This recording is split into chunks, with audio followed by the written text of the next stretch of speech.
In the 17th, 18th and 19th centuries, itinerant Scots fiddlers made a living by moving from town to town and singing and playing for the entertainment and pleasure of the townsfolk. And sometimes they would sing a song and accompany themselves on the fiddle. Now, I'm going to do that in a moment with one particular song. And the song is Calar Herrin, which is a well-known song.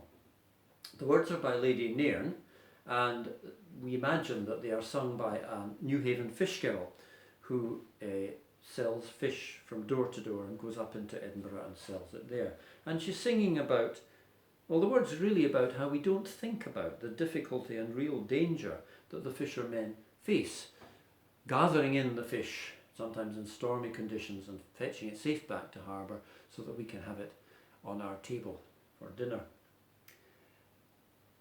I'm going to play the tune of Calar Herrin, and this is it.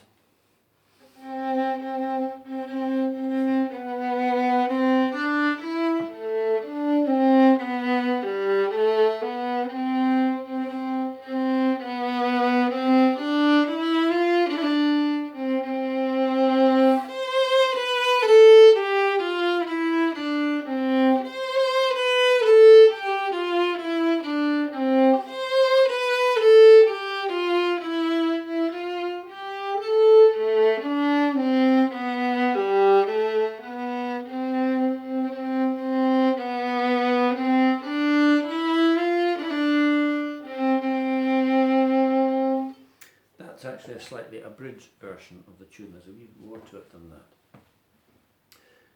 The tune was by Nathaniel Gow, and I'm going to tell you a little bit about Nathaniel Gow in just a moment, but let me let you hear a little bit of the song with the words.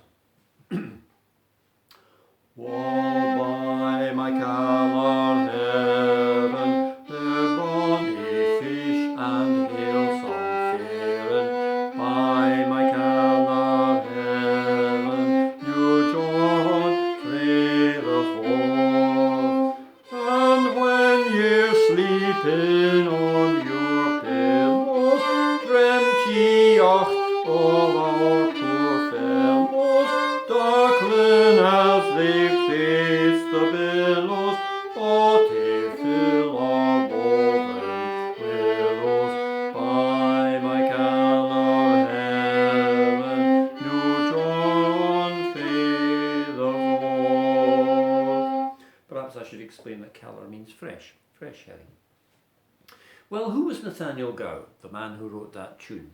He was the son of Niel Gow, the great Scottish fiddle composer, and he was born on the 28th of May 1763 in Inver, which is near Burnham, near Dunkeld, where the family lived.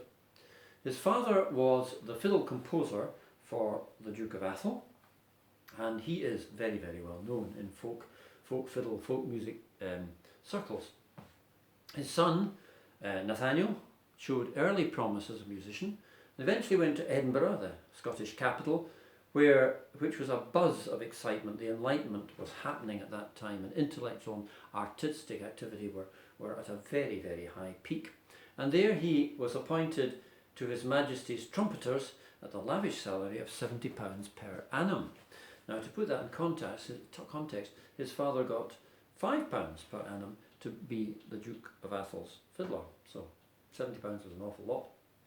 Nathaniel became a very good fiddler, and he was the leader of the Edinburgh Assembly Orchestra, as his brother William had been before him, and the standards were very high, so we know that he must have been a good player. Also, nowadays we call him a crossover musician a little bit, because that orchestra played Scots stuff, but it also played gavottes and minuets and bourrées and all sorts of classical dance forms coming in from the continent, symphonies, early symphonies too. Nathaniel was a publisher of music and a promoter of music, and he was very important in that respect. After all, people have to have the printed music if they're going to play it and get to know it, certainly in those days where there was no recording whatsoever. And you could go to concerts, but It's only really wealthy people who could do that much. He also sold musical instruments, and his list of his catalogue included pianos, harpsichords, guitars, hautboys, that's oboes, fifes of all sorts, bugle horns, trumpets for the cavalry, gentlemen's hunting bugles, Irish and Scottish bagpipes, flageolets, psalters, harps, and we presume fiddles, though they're not actually mentioned in my source material here. His brother John and his brother Andrew were also highly musical. John was a good player and wrote nice tunes, one of which I have recorded in one of my Nathaniel Gow videos. There are 12 of them at the moment, and this is like an introduction to them.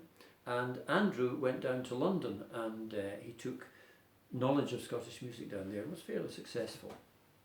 So Nathaniel Gow, the writer of the tune for Caller Herrin and many, many other attractive tunes, a player, a man who moved in the highest musical circles in Edinburgh, son of a famous man, and a music publisher of enduring importance, is worth our attention, I think.